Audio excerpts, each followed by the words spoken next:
So here I've got the yarn couching foot set.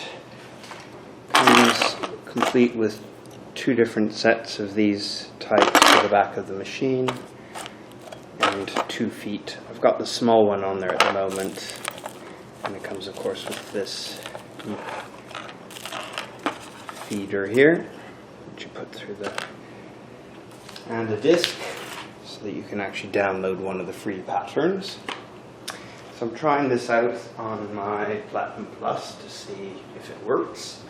So what I've done is I've lowered the foot pressure to as low as it'll go so that it doesn't drag too much on the fabric, and lowered the speed down, and I've just cut the thread, and we'll press start and we'll see what happens.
In reality, it does drag a bit too much, so just by lifting up the foot in the back, it stops it dragging on the hoop, which is good. So I'm going to just put something under there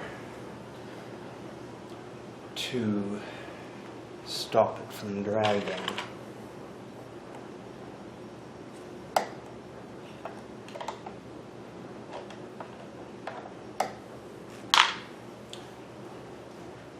Rubber or something might do the job quite nicely. So let's pause and see what I can find. Okay, so I've just put a bit of padding to lift the foot slightly and some painter's tape. So it's not enough to stop the tension from working, but it's enough to just stop the foot from dragging and enable it to work. So it seems good, and we'll just let it go for a bit. It's not the most beautiful thread, it's only a test because I just wanted to see if I'd get it to work. And I can. So it's a simple fix. The problem you've got is just this machine is not designed to have a slightly elevated foot lift. So it drags, and it's a little bit much for the hoop mechanism to push it along. So just by elevating it slightly to remove the pressure off of it, it allows the thread to travel underneath without dragging, which is exactly what we want it to do. So it's not a beautiful thread. It'd be much better if I had a beautiful thread in there. It would show up more interestingly, but at least it's working. So that means I can design some patterns to work with this in fancier threads, and all being well, it will give a nice effect.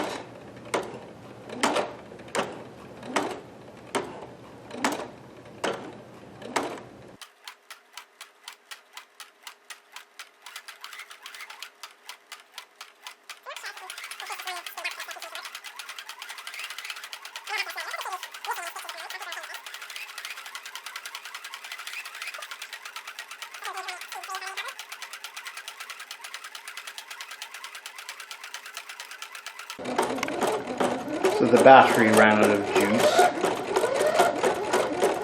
so I've plugged it in at least. Let's see.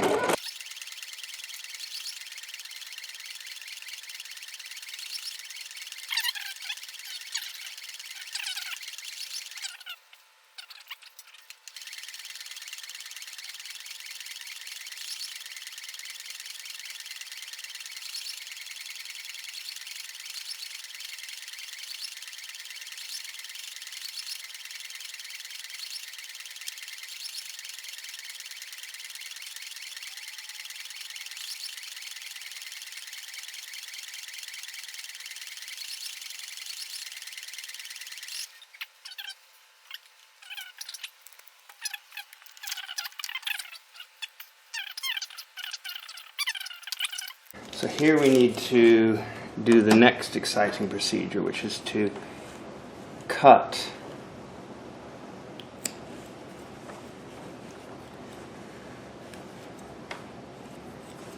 and obviously if you wanted to do more, it would be quite handy to cut it longer so it doesn't, and then you need to lift that up and then you can see it pulls out and then cut it.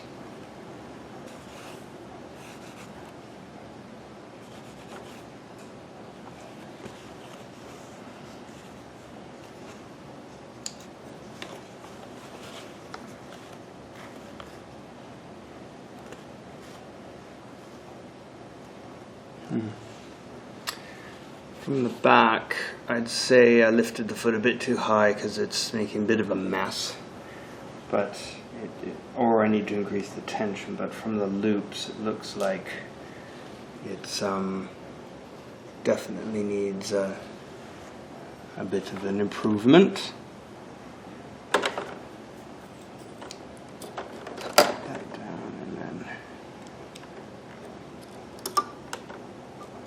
I might try it again to see if I can get it without, just run some tests to see what height before the thread releases, which is quite easy to do. You just put it down and pull on the thread. So you can see we have, if I increase the tension there, I have thread tension, and I have, it's only releasing there, so that's actually higher than it was before. So therefore the secret is I needed to increase the thread tension. There's nothing wrong with my improvised method. It's actually the fact that it's driving through a wool canvas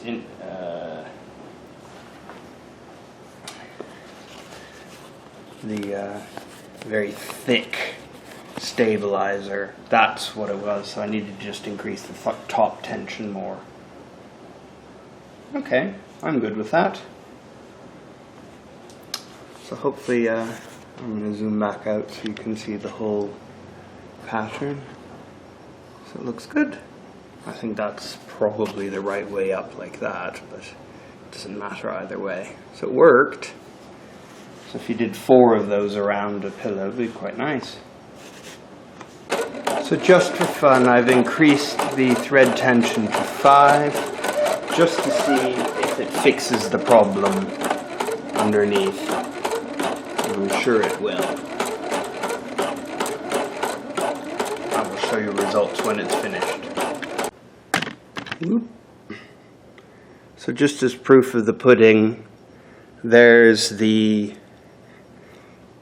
test with increased thread tension, so it's far better result. No thread